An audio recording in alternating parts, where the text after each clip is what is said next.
Well, a new outcry calling attention to the ongoing persecution of Christians in Egypt. We've been tracking reports for months about the targeting of Christian churches, businesses, and individuals there. Now, Amnesty International is calling for an end to the violence and demanding that Egyptian president and leader of the Muslim Brotherhood, Mohamed Morsi, step up and take action to protect the Christians living in Egypt. They're called Coptic Christians. They make up the largest religious minority group in that country. Joining me now to discuss it, Ralph Peters. He's author of the book Hell or Richmond and also a Fox News strategic analyst. And Judith Miller is a Pulitzer Prize-winning investigative reporter, author, and Fox News contributor, and she has just returned from a trip to Egypt. She got back on Friday. So thank you both so much for being here.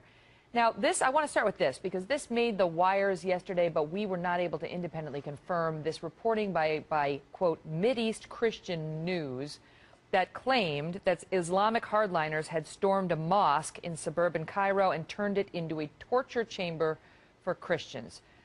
Judy, we just can't confirm whether that is true or it's not true, but what we do know is true is that there's a history in this country, in Egypt, of anti-Christian sentiment, and so far, Mohamed Morsi, who's supposed to be, the head of a new era in Egypt, has done very little to stop it. Absolutely, Megan. I can't confirm that individual report either. I think the thing to keep in mind is that Christians are particularly vulnerable to the overall situation in Cairo, which is one of enormous instability. The problem for President Morsi is that his police won't turn out, no one will provide security, and therefore the most vulnerable groups, such as Christians and women who are unaccompanied, are particularly subject to violence and vigilante attacks. So yes, Christians are taking the brunt of the general insecurity, but the real problem for Egypt right now is a lack of security. That is what what Amnesty International is pointing to, Ralph. They're saying that tensions are back on the rise again. I mean, it's never been great for Christians in Egypt, but they're saying tensions are back on the rise again.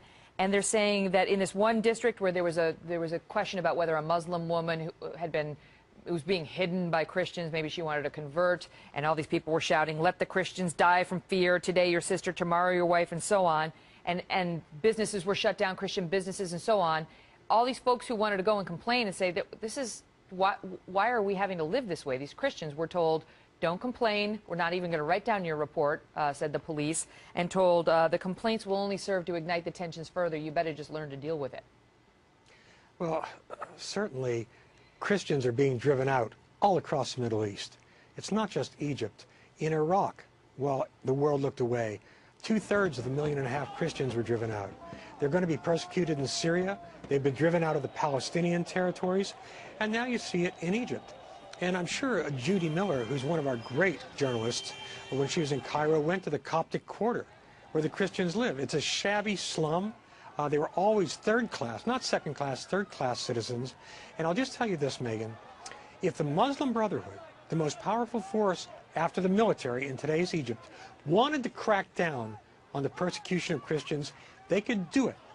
But they're letting the Salafists and other extremists do the dirty work for them, because their dream, too, is of religious cleansing, of a pure Islamic Middle East.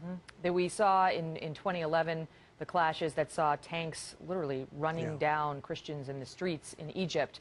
And here we are now, 2013, Judy, and you say the real fear, even today, is of the future. What will Mohamed Morsi do? What will the Muslim Brotherhood do if they continue to consolidate power in that country? Well, that's the real concern. And weirdly enough, Megan, all Egyptians that I spoke to are blaming the United States for, quote, supporting the Muslim Brotherhood.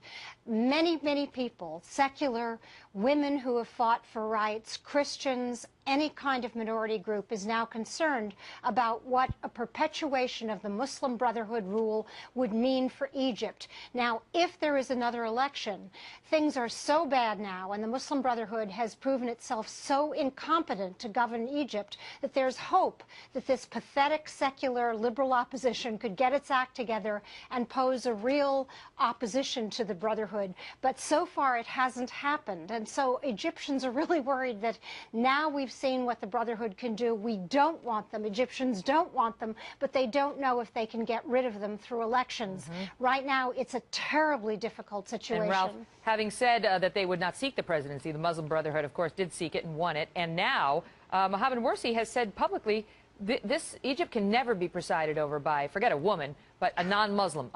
She could never. And he reaffirmed that to the New York Times in September 2012. Yes, and yet the Obama administration supports, by supporting Morsi, supports the Muslim Brotherhood. And I think, Megan, there are two problems here. One, as you and I have discussed in the past, the Obama administration is not really interested in foreign policy. It just wants quiet, wants stability, and really, they've listened to the voices here in our country saying the Muslim Brotherhood are good guys, and they're not. Ralph, Judy, thank you so much. Thank you, Megan.